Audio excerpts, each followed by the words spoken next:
am reminded of two things. Number one, Bernie's victory was so big last time, we called it at polls closed, 8 o'clock. Right. And I don't know whether anyone will have that commanding a lead tonight. Second data point, it's never good when Kornacki has to scroll up to find you parked next to Tulsi Gabbard. That's where Joe Biden is so far. Sure is. And we were just talking about Mike Bloomberg. The first thing that Mike Bloomberg has to have happen to move forward in this race is for Joe Biden's argument around electability to completely collapse. And we're there. So there's four currents that have defined this primary. There's a progressive current. Bernie Sanders is the ascending candidate there. Elizabeth Warren has fallen away. There's a desire for someone young and new. Mayor Pete has been the ascending candidate there, but certainly Amy Klobuchar is also new. There is a identity politics current shaped by Black Lives Matter, by the Me Too movement that has shaped this race and I think has moved Amy Klobuchar forward as a female candidate.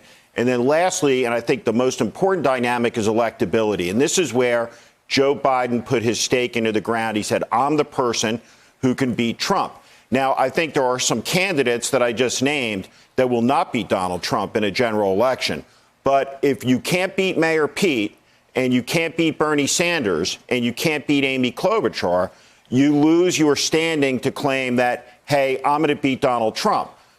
Donald Trump has the largest cash advantage in American political history against every conceivable Democratic opponent in the party, which, as A.B. Stoddard said, is inept and bankrupt. And nobody should underestimate the importance of what happened in Iowa last week. It was a disaster of a magnitude that beggars my ability to describe.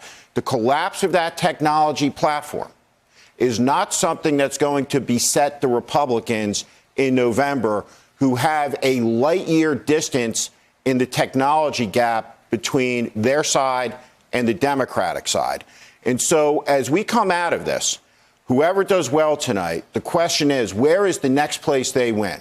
Where does Mayor Pete win next? Where does Amy Klobuchar win next? Joe Biden will go on, but he is a must-win now in Nevada or South Carolina, or he's done. And as that plays out, Bloomberg stands out there looming, the 400-pound gorilla in this race, saying, I have the resources, I have the toughness, I have the ability, I can beat this guy.